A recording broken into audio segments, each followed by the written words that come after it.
right, my friends, welcome back to the Weekend Interview Show. I'm Scott Horton. The website is weekendinterviewshow.com. I'm also an assistant editor for antiwar.com and write columns for them too, antiwar.com/Horton.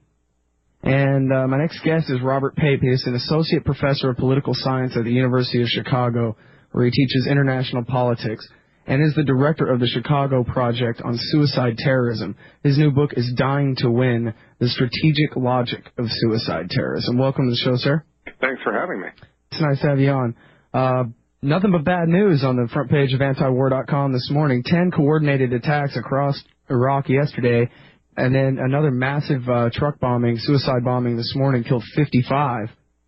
Yes, I'm afraid that I've been saying now for quite some time, actually going back several years, that I did not think that suicide terrorism in Iraq was likely to abate as long as we have, and I'm afraid that that is coming true, and it continues to not only continues, but it also is escalating. Do you think there is any chance that the guerrilla resistance will eventually kind of be worn down so that we can have more of a peaceful situation to leave rather than just cutting and running now and everybody killing each other? Well, I do think there are things that we can do, and maybe we should kind of circle back to that because, right. but I'm not completely pessimistic that nothing can be done. Although I think that in the very short term, that is over the next say 6 months or a year, I think we're talking about moving a super tanker of a policy, so unfortunately, it's taken us years to get to this point. It's going to take us some time to really get out of it. Okay, well, in the last couple of minutes that we have here before this first break, let's talk about the book itself. And this is really, this isn't a polemic. This is a study, basically. You and your graduate students at the University of Chicago put this thing together. So can you tell us a little bit about what kind of research you put into it and the structure of the book? Sure. Over the last several years, I've collected the first complete database of every suicide terrorist attack worldwide from 1980 to early 2004. And then since the book was published a few months ago, I've updated and extended the database for Iraq just up through May of this year.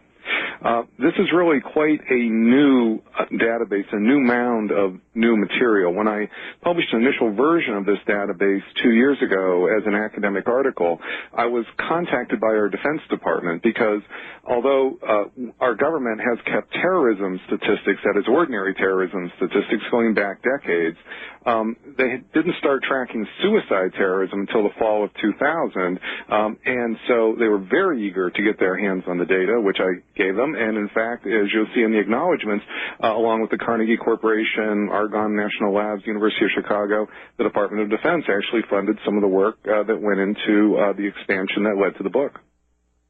Do you worry at all that might influence the way the book is written, that you kind of want to please the DOD with it? No. In fact, when we talk about it, you'll see that the book really challenges some of the central assumptions in Bush's strategy. In fact, the book really shows that the central assumption that Bush has made, that suicide terrorism and the 9/11 attacks are driven mainly by an evil ideology, Islamic fundamentalism, just isn't really the case. And so, if anything, it's the other way around. It's really striking that folks in the Defense Department were willing to fund this study, given that they knew the research was not necessarily going to agree with the Bush administration. All right, everybody, it's the Weekend Interview Show. I'm Scott Horton. I'm talking with Bob Pape. He's the author of Dying to Win, The Strategic Logic of Suicide Terrorism. And we'll be right back.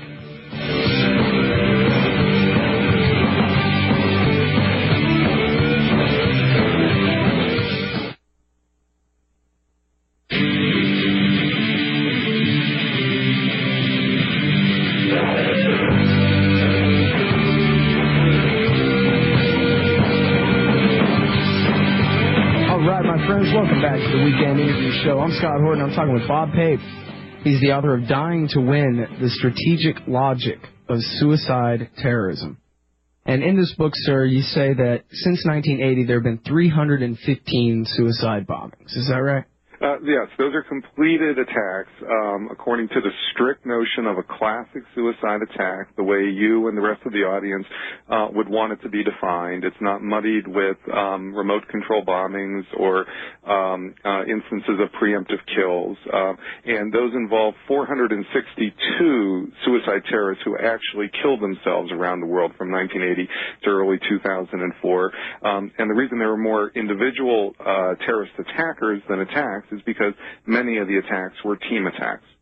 Oh, I see. I was going to say, maybe I got your number wrong or heard you wrong, but yeah, there we go. So there were 315 attacks, and how many attackers did you say? 462. Okay, so that's quite a few team strikes. Yes, about 40%.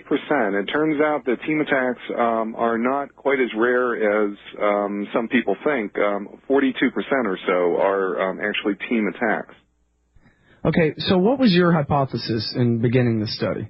My hypothesis actually was the one that I ended up shooting down. Right after 9/11, like quite a few people, I reached for the Quran, believing there must be something wrong with Islam that's driving suicide terrorism.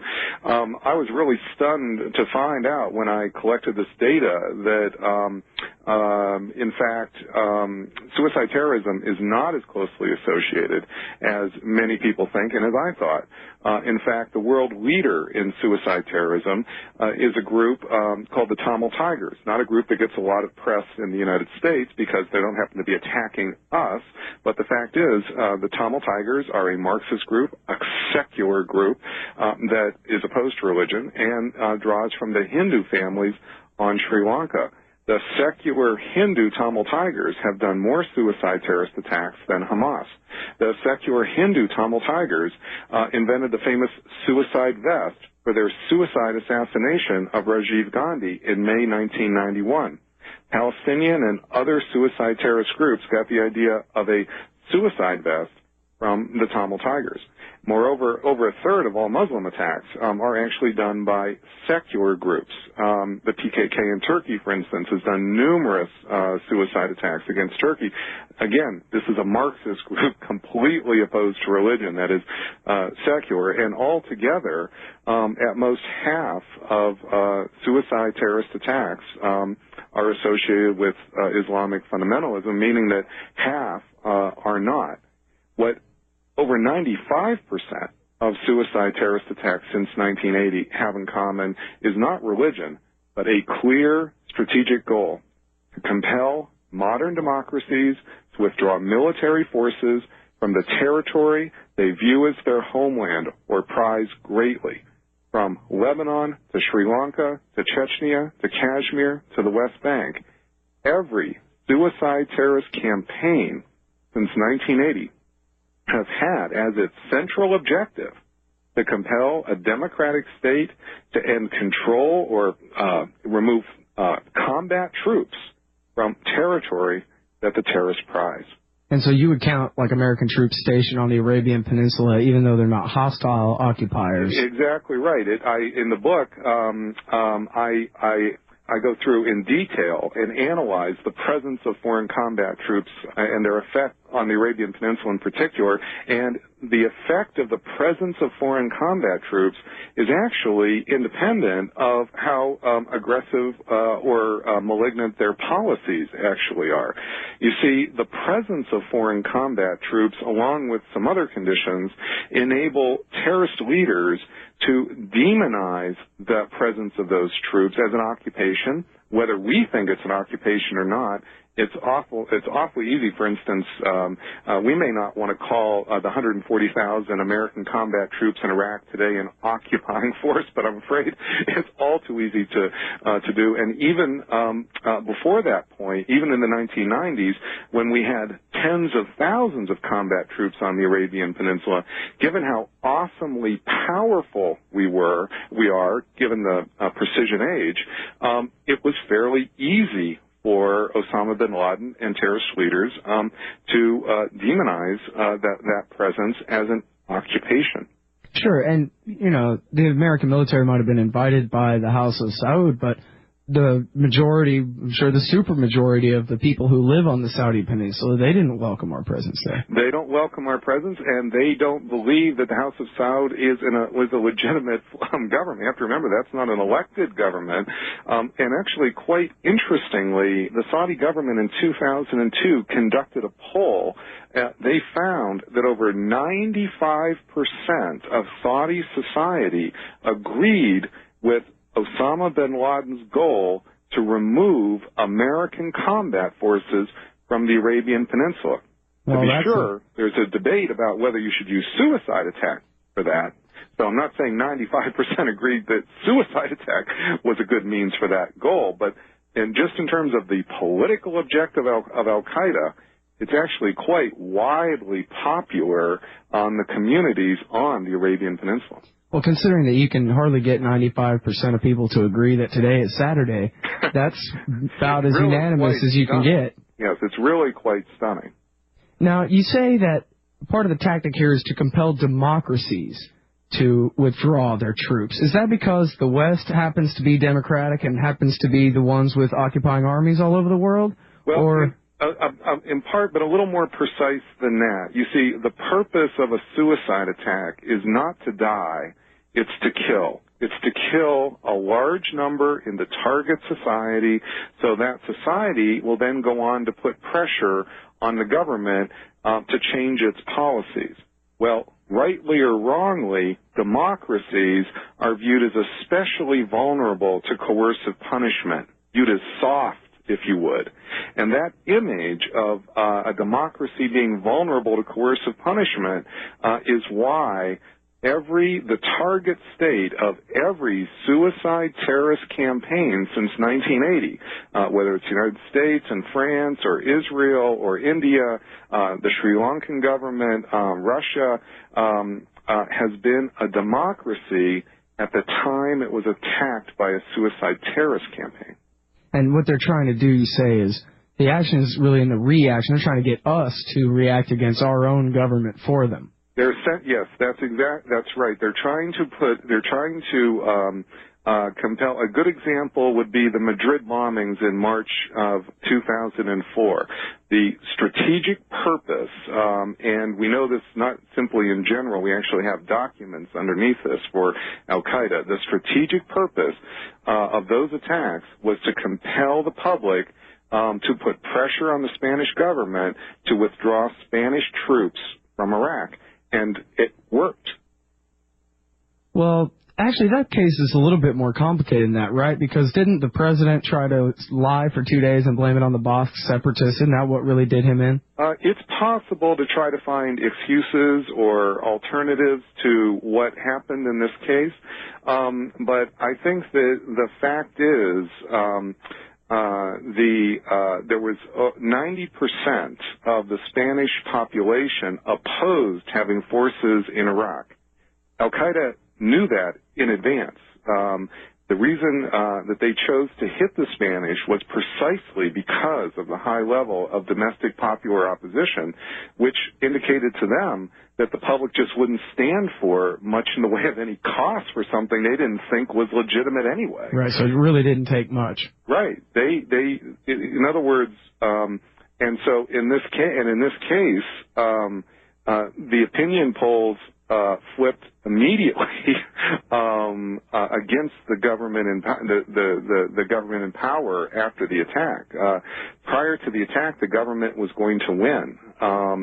So it's possible to try to find, excuses here, but I think we should accept that the more reasonable construction of events, that certainly that any person who doesn't have a vested interest in it would see, is that, in fact, those attacks put pressure on the government to withdraw those forces, and they did. Well, the same thing's happening in Great Britain right now. And also they opposed the Iraq War, too. Exactly. See, what's happening here is that you have a situation, especially in Western Europe, where large majorities in many states disagreed with the Iraq War on their own terms, completely independently of the terrorist attack, if you would. They just thought it was a complete mistake because it didn't suit their national interests. Well, if you then also marry it with additional costs, that just pushes people over, to make it even more urgent to change policy because they don't believe this policy is working successful in their interests anyway. Why should they pay any cost for a policy that they think is actually a mistake? So this is really a brilliant strategy on Al-Qaeda's part. You get a big strike against us, and then you hit each of our allies one at a time until they all drop out. Well, I don't know how much I go so far as to say it's exactly brilliant. It's not a stupid strategy. It's maybe above, we've been used in the 1990s to dealing with opponents that are not exactly the brightest bulbs on the planet. Going up against folks like Slobodan and Milosevic and so forth, these were not exactly, top of the line, if you would, strategic cold calculators. In the case of Al-Qaeda, we have a group, the leaders of which anyway, really are above average in cold calculating strategy, and we need to match that with cold calculating strategy and not pursue foolish endeavors. Well, they're definitely better at it than the Republicans here are. There's no doubt about that. All right, we'll be right back after this break. We're talking with Robert Pape, author of Dying to Win, The Strategic Logic of Suicide Terrorism.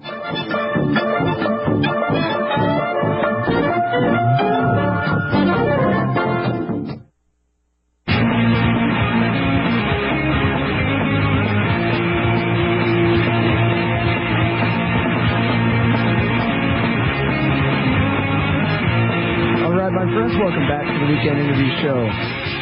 I'm Scott Horton. I'm talking with Robert A. Pape. He's the author of Dying to Win, The Strategic Logic of Suicide Terrorism.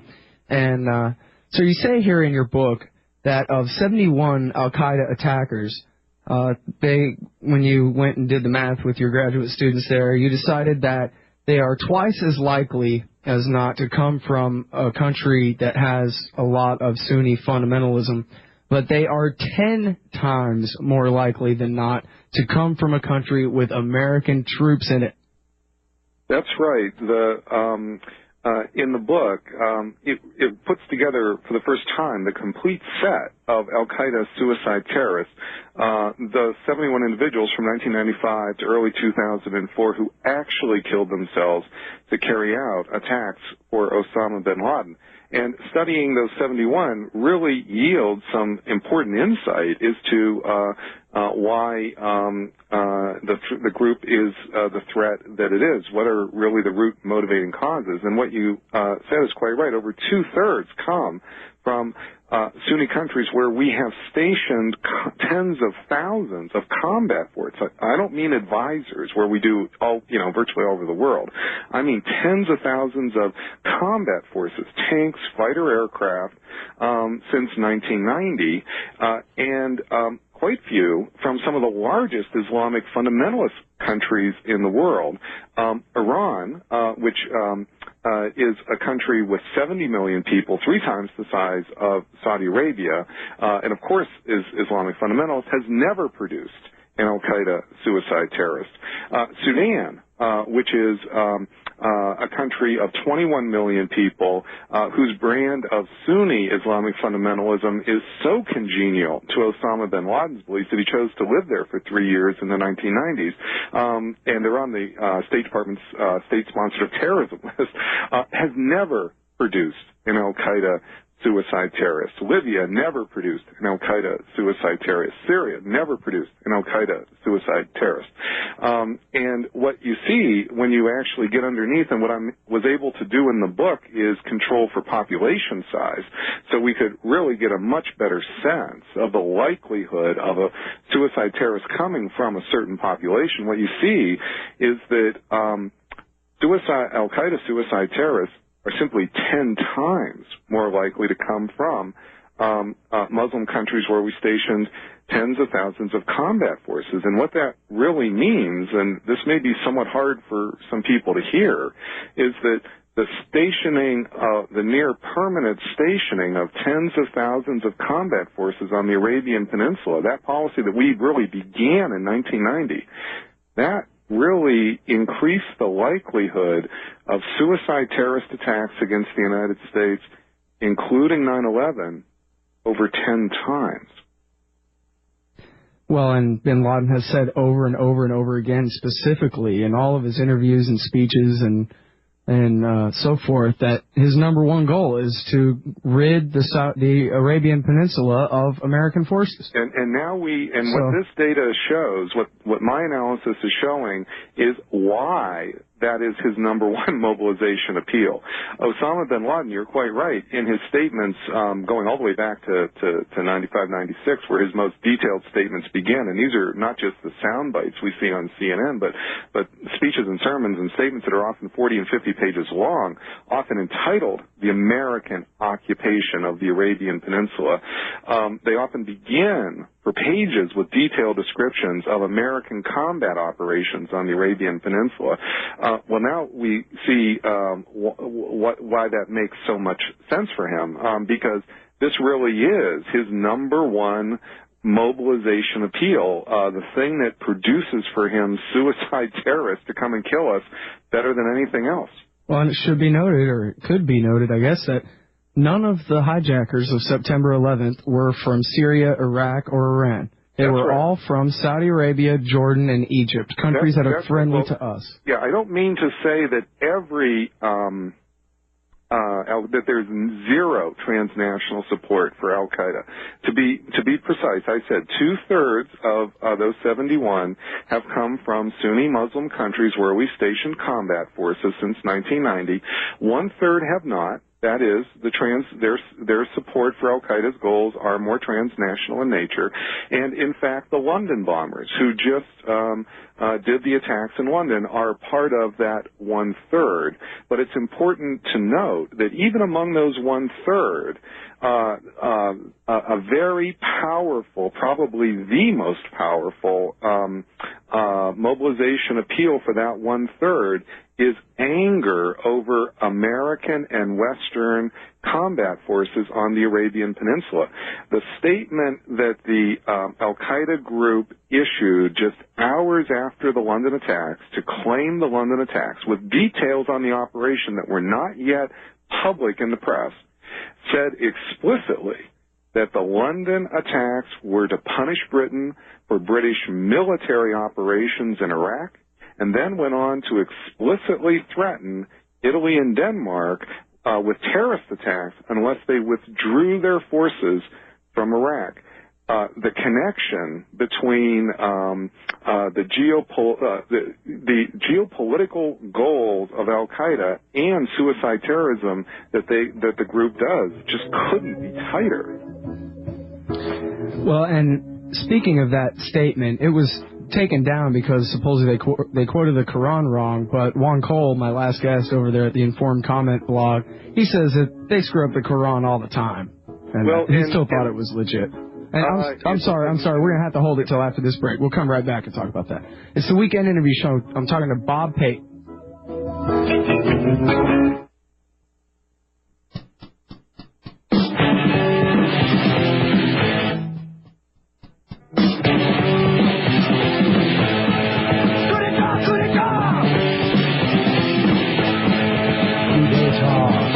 Friends, welcome back to the Weekend Interview Show. I'm Scott Horton, and I'm talking with Robert Pape. He is the author of Dying to Win, The Strategic Logic of Suicide Terrorism. And before I cut you off, going out to that hard break, sir, you were about to comment on the post on the website claiming credit for the London attacks.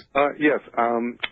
I think it's important to note that there were very specific details about the locations of the attacks that had not yet been published in the media. And, in fact, one of the questions in the media was, well, it seemed like one of the fourth location was wrong because it mentioned a fourth subway attack when it blew up when it was a bus. Well, now we know that, in fact, the fourth bomber was intending, his fourth target was that exact location that was mentioned on the statement, and he only went to the bus when apparently there was such a wait and such a clog at that particular spot that he wasn't able to get to his target.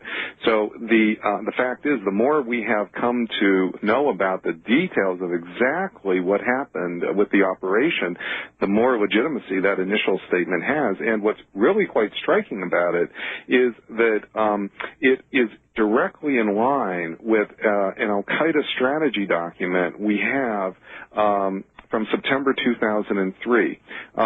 Al-Qaeda published a 42-page document for how to deal with the United States in September 2003 that was found a few months later by Norwegian intelligence, and I quote extensively from this in Dying to Win.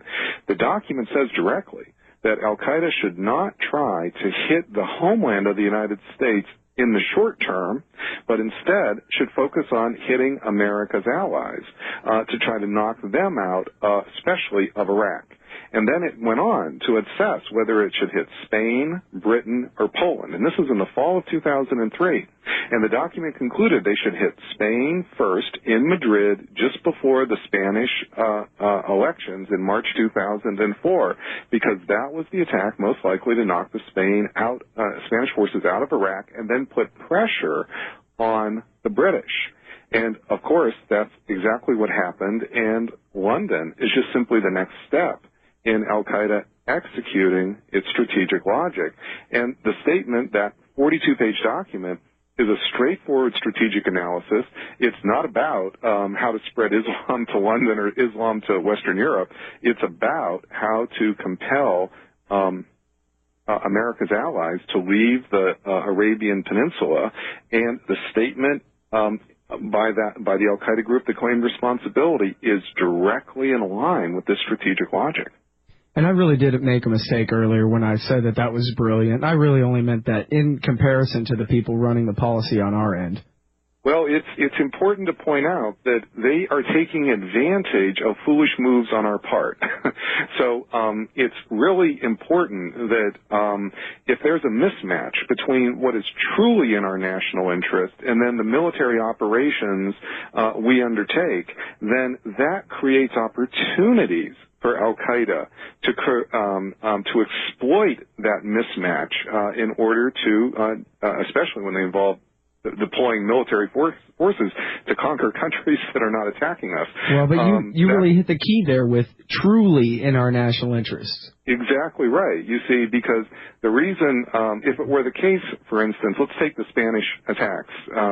If it were the case that you had 90% of the public believing that the Iraq War really was in their national interest, then in fact the attacks by Al Qaeda would probably have produced the opposite of what they actually achieved, which is it would have actually most likely stiffened Spanish resolve and may well have escalated the Spanish commitment to that military operation. What's making it possible for what's making it, first of all, lucrative for Al Qaeda to attack, that is generating recruits, is the presence of these military forces. And then what's making it strategically opportune for them to do it is simply the mismatch between those military deployments and the actual national interests of the countries. Well, and the same thing can go for the United States, too. I have here a list of, it's Michael Scheuer's list of bin Laden's 6 reasons from the book Imperial Hubris. Yep. And, of course, reason number 1 is our troops in Saudi Arabia. Reason number 2 is our unflinching support for Israel, no matter what. Reason number 3 was sanctions and no-fly zones against Iraq. That's been replaced by the Afghan and Iraq wars. Reason number 4, support for the kings, sultans, and generals all across the Middle East. 5, pressure on them, military pressure on them to keep their oil prices artificially low. And 6, support for Russia, China, and India in their wars against Muslim groups in their countries. Is that, you pretty much concur with that list of 6 reasons? Mike and I agree an enormous amount, but we come to it in somewhat different ways.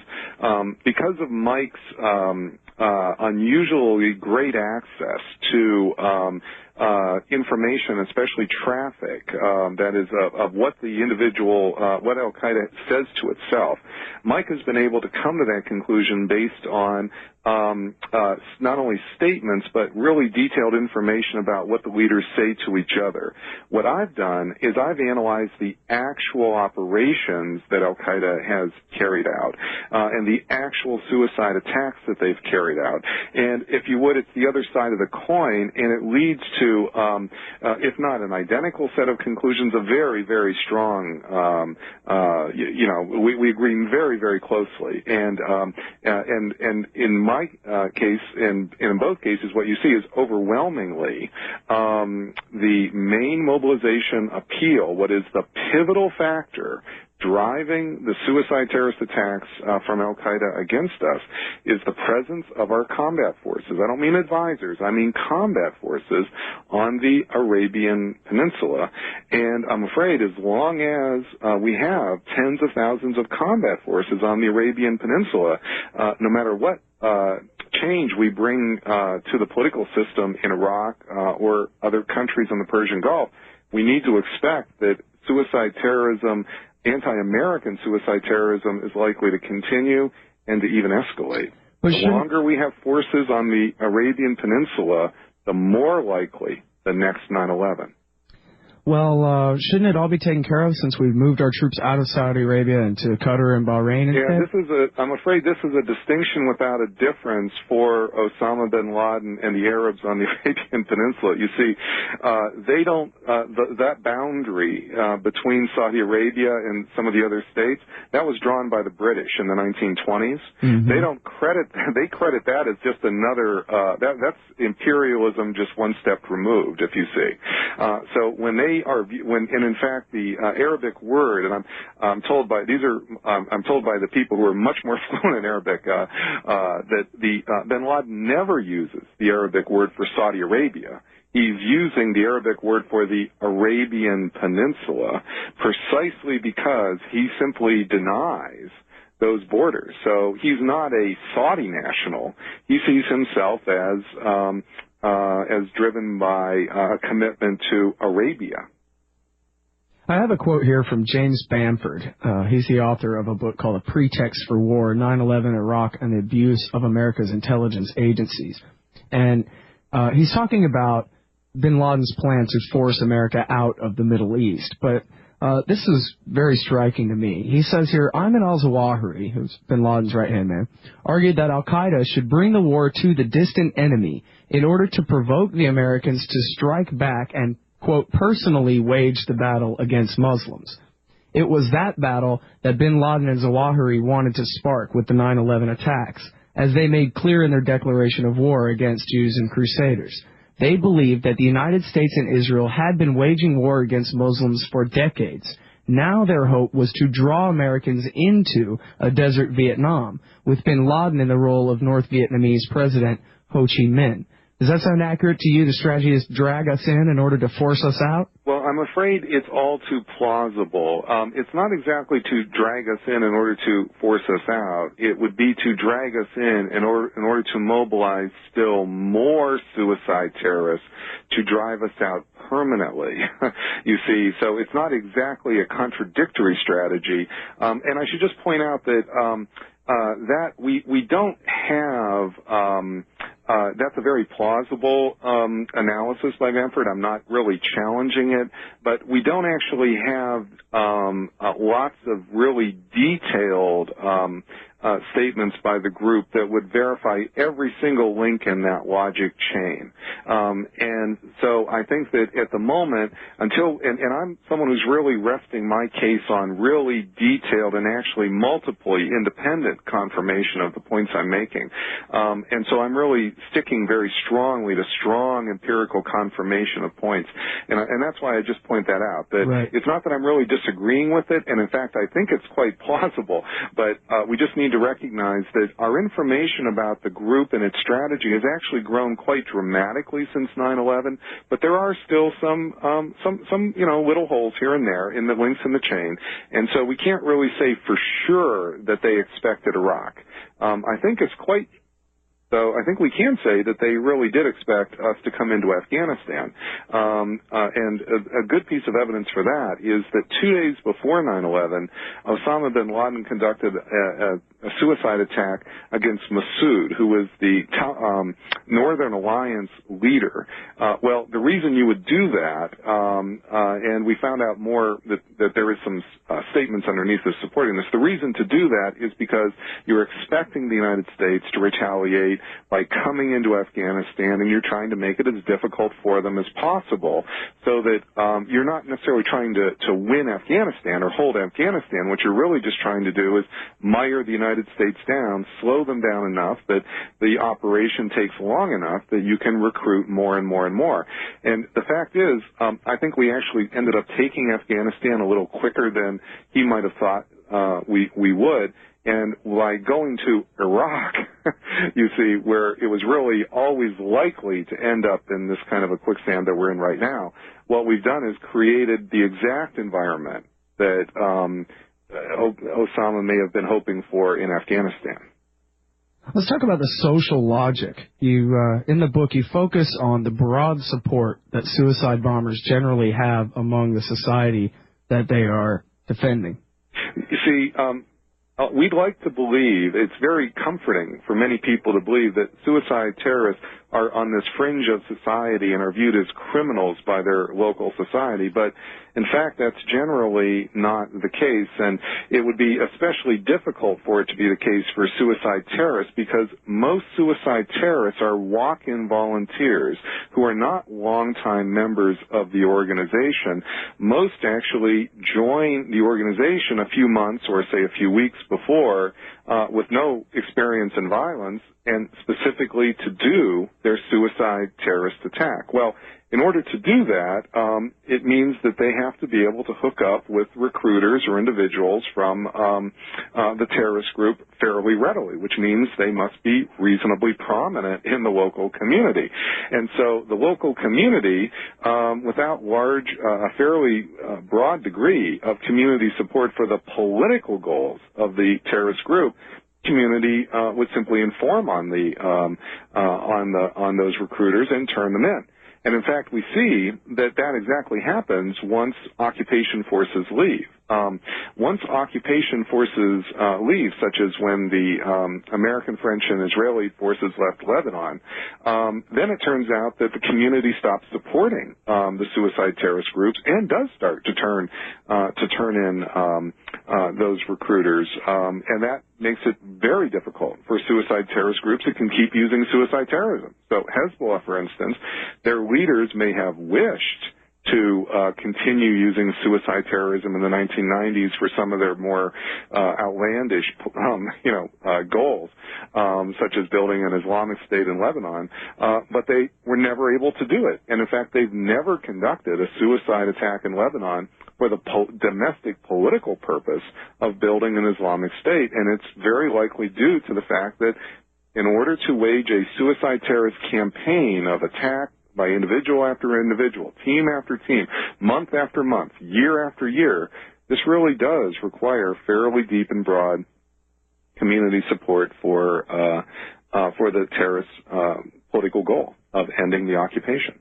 Right, and that's the only one. Ending the occupation is going to be the only one that gets that broad of a right. support. We've seen this over 25 years now. Right, you're exactly right. It's not as if there's this whole panoply of goals that the suicide terrorist leaders can pursue suicide terrorism for. If it really was the case, by the way, that suicide terrorism was a product of a religious cult or merely an ideology independent of circumstances of an occupation, then this shouldn't be true. If it really is the case that this is driven by an evil ideology and people that somehow have been trapped into being brainwashed into believing Osama bin Laden or Hezbollah leaders, then they should continue to do suicide terrorist attacks even when there is no occupation. And what my book is showing is that the circumstance of the physical occupation really does determine where suicide terrorism is occurring and where it's not.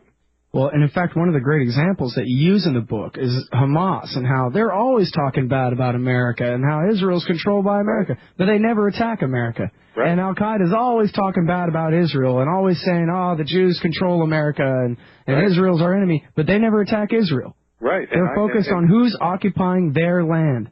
Exactly. What one of the striking things, there's a large myth out there that there is this monolithic, homogeneous Islamic fundamentalist movement that is just looking to, kind of commit global suicide, if you would, in order to attack our values. And the fact is, what you see is that terrorist groups often share operational information. Hezbollah shares bomb-making information with Hamas. Well, they also share it, by the way, with the IRA. They also share it, by the way, with the Tamil Tigers. Money sometimes flows across the groups, but what does not flow across the groups are suicide attackers or terrorists at all.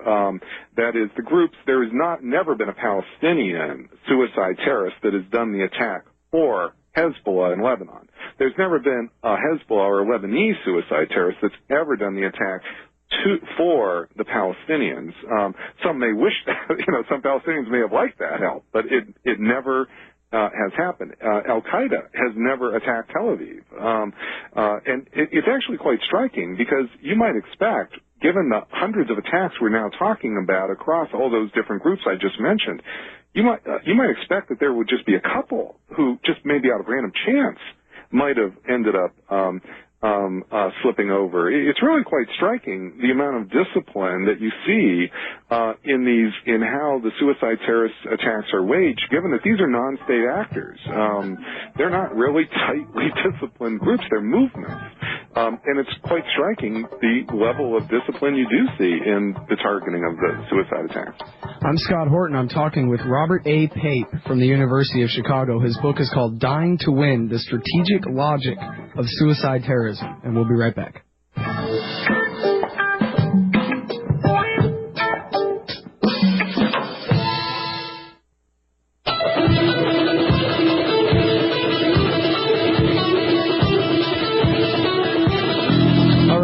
Welcome back to the Weekend Interview Show. I'm Scott Horton, and I'm talking with Robert A. Pape.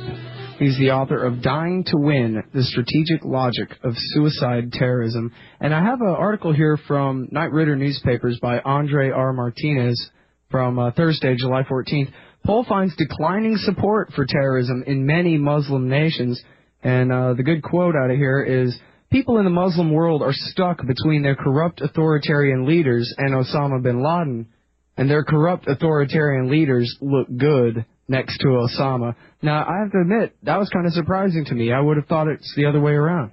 Well, if I remember correctly, and it's been a few days since I looked at those polls in that story, I think if you go a little deeper, you'll see that, in fact, on areas in the Arabian Peninsula, places where we've stationed forces, that's not true. That is, the poll is specifically finding that it's in some places like Morocco as opposed to places on the Arabian Peninsula. And the only point I'd make is that I'm not really claiming, or I don't think anybody should think, that you would find no ebbs and flows, especially in public views or opinion polls of those views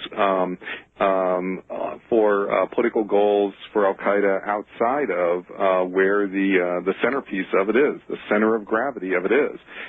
We also shouldn't get overconfident to think, that means that Al-Qaeda is losing all of its transnational appeal. I don't think that what I'm finding is that transnational appeal is pretty closely related to American policies, even in those other locations. So the fact is, two-thirds of Al-Qaeda, the pivot, the center of gravity, really seems to be coming almost directly from, not almost, just directly from those Sunni countries where we're stationing tens of thousands of combat forces. The other one-third is more transnational in nature. That is likely to ebb and flow a bit more than the other two-thirds, but it's probably going to be very influenced by those combat operations of our Western forces, American Western forces, in Iraq and on the Arabian Peninsula. Iraq has probably just simply sucked up all the oxygen at the moment and that seems to clearly be radicalizing support for Osama. Well, he's got to, the Al-Qaeda types have to deal with their own blowback too, right? I mean, if Zarqawi's going around blowing up civilians all the time, that's got to cause a lot a in the other direction, does. right? And in fact, we've seen this in detail on Al-Qaeda. Al-Qaeda did an attack on Riyadh in May 2003.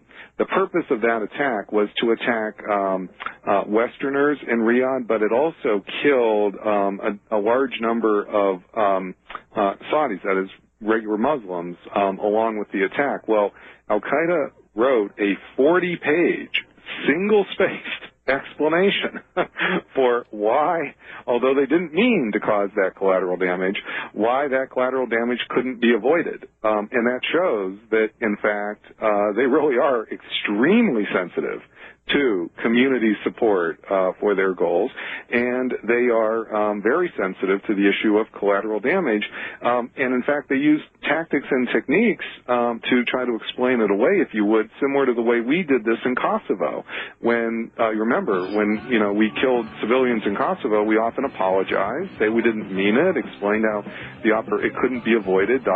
Well, in fact, if you read this document, it doesn't say Kosovo, but it has some of that flavor to it. Right, and I'm sorry that we just don't have any more time, so I want to ask you all about the individual logic of suicide terrorism. Yeah, we only had a chance to talk about a third and a half of the book. So right. There's another whole half to go. Yeah, and it is a great book, everybody. Dying to Win, The Strategic Logic of Suicide Terrorism. And if you Google the name Robert A. Pape, you can also find a great interview by Scott McConnell in the American Conservative magazine.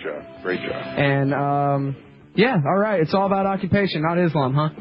I'm afraid that's the root of it. That's the root. The root is the presence of those military forces on the Arabian Peninsula. And Scott, thank you so much for an excellent hour here. Thank you, sir.